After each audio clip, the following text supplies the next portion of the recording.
Hi guys, welcome to my channel story beat.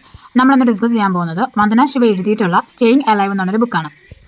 വീഡിയോയിലോട്ട് പോകുന്നതിന് മുന്നേ എൻ്റെ ഈ ചാനൽ ആർക്കെങ്കിലും യൂസ്ഫുൾ ആവുന്നുണ്ടെങ്കിൽ ഒരു റെഡ് ഹാർട്ട് കമൻറ്റ് ചെയ്യണേ. നമുക്ക് വീഡിയോയിലോട്ട് പോകാം. വന്ദന ശിവ വളരെ പ്രശസ്തിയായ ഒരു പരിസ്ഥിതി പ്രവർത്തകയും, അതായത് എൻവയോൺമെൻറ്റലിസ്റ്റ്, ഫിലോസഫർ ആൻഡ് ഗ്രീൻ ആക്ടിവിസ്റ്റ് ആണ്.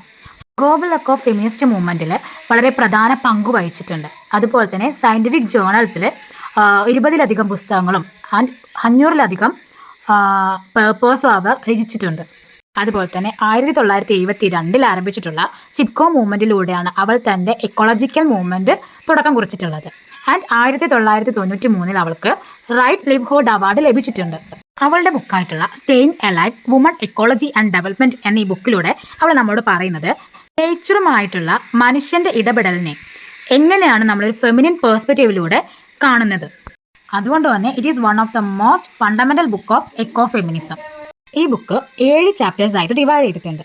First chapter western patriarchy, second chapter reductionism of modern science, third chapter woman as a first ecological thinker and fourth chapter afforestation, fifth chapter green and white revolution and sixth chapter water scarcity, seventh chapter feminine principle and non violence. ബുക്കിലോട്ട് നമ്മൾ നോക്കുകയാണെങ്കിൽ സ്ത്രീകളും പ്രകൃതിയും അടിമകളാകാൻ മാത്രമാണ് പുരുഷന്മാർ modern science use ചെയ്യുന്നത് എന്നാണ് വന്ദന ശിവ പറയുന്നത്. എന്നാൽ ecological crisis, patriarchy and colonisation ഇവയൊക്കെ തമ്മിൽ എങ്ങനെ ശക്തമായൊരു ബന്ധമുണ്ടെന്ന് ഈ പുസ്തകത്തിലൂടെ വന്ദന ശിവ തെളിയിക്കുന്നുണ്ട്. അതുപോലെ തന്നെ വനത്തിൽ ജീവിക്കുന്നവർക്ക്, അതായത് ഫോറസ്റ്റിൽ ജീവിക്കുന്നവർക്ക് അത്യാവശ്യമായുള്ള ഒരു ഡെവലപ്മെൻറ്റ് കാണുന്നതിന് പകരം വ്യവസായികളുടെ ഉറവിടമായി മാത്രം കാണുന്ന ഈ ഒരു വികസനത്തിൻ്റെ അടിസ്ഥാന ആശയത്തെക്കുറിച്ചുള്ള ഒരു ചോദ്യത്തോടു കൂടിയാണ് ഈ വന്ദന ശിവ തൻ്റെ പുസ്തകം ആരംഭിക്കുന്നത്. വെസ്റ്റേൺ പാട്രിയാർക്കിയോട് കൂടെ നമ്മുടെ എക്കോളജി മുഴുവൻ ഹോൾ എക്കോളജി ഇല്ലാതാവുകയും and disbalance in nature create ചെയ്യാം, നേച്ചറിൻ്റെ ഒരു ഡിസ്ബാലൻസ് ക്രിയേറ്റ് ചെയ്യുകയും ചെയ്യുന്നുണ്ട്. അതുകൊണ്ട് തന്നെ പുരുഷന്മാരുടെ ഈ ഒരു വേട്ടയാടൽ മനോഭാവം, ഹണ്ടിങ് മെൻറ്റാലിറ്റി അവസാനിപ്പിക്കണമെന്നും സ്റ്റോപ്പ് ചെയ്യണമെന്നും, സ്ത്രീകളുടെ ഈ ഒരു ഫിലോസഫീസും പ്രാക്ടീസസും ഒക്കെ അവരുടെ ലൈഫിനെ പ്രൊട്ടക്റ്റ് ചെയ്യാൻ വേണ്ടിയിട്ട് അല്ലെങ്കിൽ ലൈഫിലെ ഫീൽഡ്സ് ഓഫ് പ്രൊഡക്ഷന് വേണ്ടിയിട്ട് നിയമിക്കണമെന്നും, ഫോറസ്റ്റ് കൾച്ചർ ഓഫ് ഫോറസ്റ്റ് എന്ന് പറയുന്നത് ഇന്ത്യൻ സൊസൈറ്റിയുടെ കൾച്ചർ തന്നെയാണെന്നും, അതുപോലെ തന്നെ Indian womens fully aware of unity, principle of life in diversity.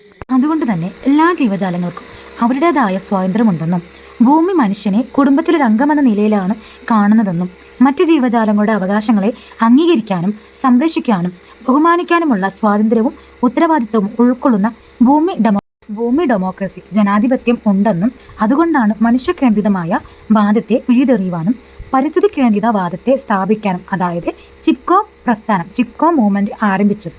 എന്നാൽ വന്ദന ശിവയുടെ അഭിപ്രായത്തിൽ ഭക്ഷണം ശേഖരിക്കുന്നതിൽ സ്ത്രീകൾക്കാണ് വലിയ പങ്കുള്ളതെന്നും, സ്ത്രീകൾ കാടിനെ അമ്മയായി കാണുന്നുവെന്നും, കാരണം കാട് അവരെ പോറ്റുന്നു, കന്നുകാലികളെ പരിപാലിക്കാൻ സഹായിക്കുന്നു, കത്തിക്കാൻ വിറക് ശേഖരിക്കുന്നു, ഔഷധ ഉപയോഗത്തിനായി നിരവധി സസ്യങ്ങൾ നൽകുന്നു. അതേസമയം പുരുഷാധിപത്യ വികസനങ്ങൾ വൈവിധ്യത്തെ മാനിക്കാത്ത ഒരു ദുഷ്വികസനം നടപ്പിലാക്കിയെന്നും വന്ദന ശിവ പറയുന്നു. ജലപ്രതിസന്ധി വരികയും അത് സസ്യങ്ങളെയും മൃഗങ്ങളെയും മനുഷ്യരുടെയും നിലനിൽപ്പിന് ഭീഷണിയായി മാറി.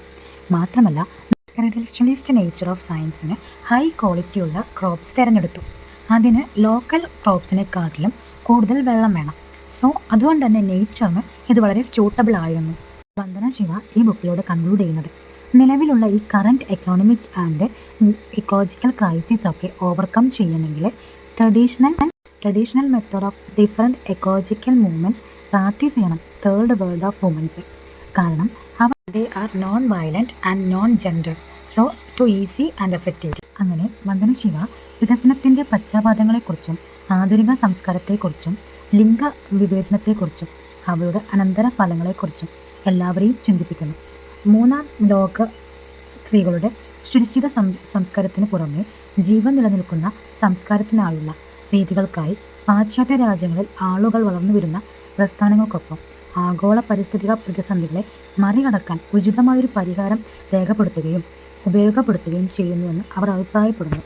ഇത്രയാണ് നമ്മുടെ വന്ദന ശിവയുടെ ബുക്കായിട്ടുള്ള സ്റ്റേയിങ് അലൈവ് എന്ന് പറയുന്ന ഈ ഒരു ബുക്കിൽ ഉൾപ്പെടുത്തിയിട്ടുള്ളത്. ചെറിയൊരു അനാലിസിസ് ബേസാണ് ഞാൻ ക്ലാസ് എടുത്തിട്ടുള്ളത്. നിങ്ങൾക്ക് യൂസ്ഫുൾ ആണെന്ന് വിചാരിക്കുന്നു. ക്ലാസ് ഇഷ്ടപ്പെട്ടാൽ ലൈക്ക് ചെയ്യാനും സബ്സ്ക്രൈബ് ചെയ്യാനും മറക്കരുത്. Thank you for watching.